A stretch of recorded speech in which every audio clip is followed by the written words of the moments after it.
Radhe Krishna Radhe Krishna Radhe Krishna Radhe Radhe Krishna Radhe Krishna Radhe Krishna Radhe. Hello મિત્રો, કેમ છો?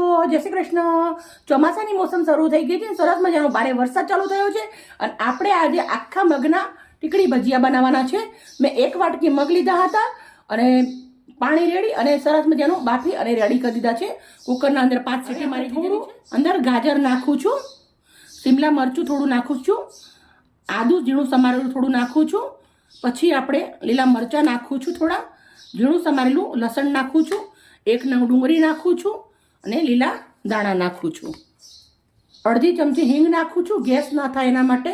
1 ચમચી લાલ મરચું, અડધી ચમચી હળદર, 1 ચમચી મીઠું, 1 ચમચી મેં આખું જીરું લીધું છે અને 1 ચમચી કાળા મરી લીધા છે. તવા ઉપર શેકી નાખ્યું થોડું અને પછી એને દરદરું વાટી લીધેલું છે. હવે આપણે અંદર નાખવાનો છે 2 ચમચી ચણાનો લોટ. હવે આપણે મિશ્રણને સરસ મજાનું મિક્સ કરી દેવાનું છે. આવી રીતના હાથની મદદથી આપણે સરસ મજાનું એને આવી રીતે મિક્સ કરી દેશું. મગના અંદર પાણી નહીં રાખવાનું, પાણી વગરના જ મગ આપણે કોરા લઈ લેવા. મગનું શાક બનાવ્યું છે તો થોડા શાક માટે કાઢેલા હતા, તો આપણે આવી રીતના પાણી વગરના મગ લેવાના છે. સરસ મજાનું આનું આપણે લોટ બાંધી દેવાનો છે હાથની મદદથી મસળીને. સરસ મગનું મિશ્રણ સરસ મિક્સ કરી દીધું છે. હવે આપણે એને ટીકડી બનાવવા માટે બતાવી દઉં તમને. થોડું થોડું આપણે આવી રીતના લોહીઓ લેવાનું છે અને પછી આપણે આવી રીતે હાથથી થોડું પ્રેશર આપવાનું અને આપણું ટીકડી રેડી થઈ ગયું છે. તમે જોઈ શકો છો. તમે નાની મોટી તમારા હિસાબથી કરી શકો છો. મેં આવી રીતના ટીકડીઓ બનાવી છે. બધી ટીકડી હું આવી રીતે બનાવીને રેડી કરી દઈશ. મિત્રો, ટીકડીવાળી મેં રેડી કરી દીધું છે. તો આપણે તેલ ચેક કરી લેશું. તેલ આપણું આવી ગયું છે. આપણે હવે ટીકડી અંદર મૂકી દેવાની છે. બહુ એકદમ ગરમ તેલ નહીં રાખવાનું, કેમ કે બહુ ગરમ તેલ હશે ને ફૂલ તાપ હશે, ટીકડી અંદરથી કાચી થશે, ક્રિસ્પી નહીં થાય. થોડું એવું આપણે ધીમા તાપે જ તરવાનું છે અને સરસ મજાની ક્રિસ્પી થવા દેશું ટીકડીને. હવે આપણે આને ઉલટાવશું ધીમે રહીને.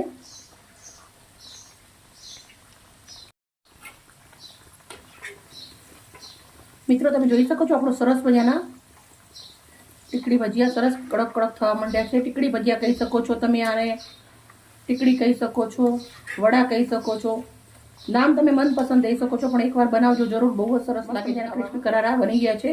મેં સાઈડમાં એક થાળીના અંદર પેપર મૂકી દીધું છે. પેપરના અંદર નીકાળી દઉં છું એટલે એક્સ્ટ્રા તેલ હોય પેપરના અંદર જતું રહે અને સરસ મજાના રેડી થઈ જાય.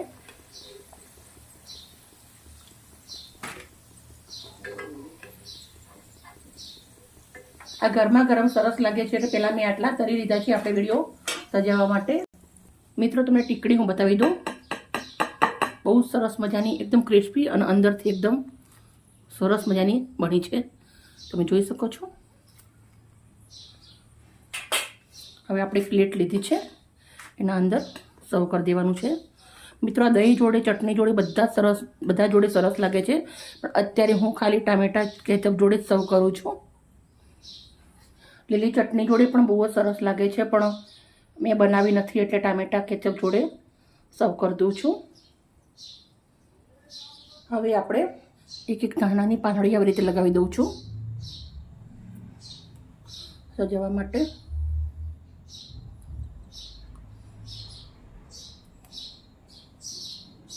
જેટલું મને ખાવું ગમે એટલું મને સજાવવું ગમે.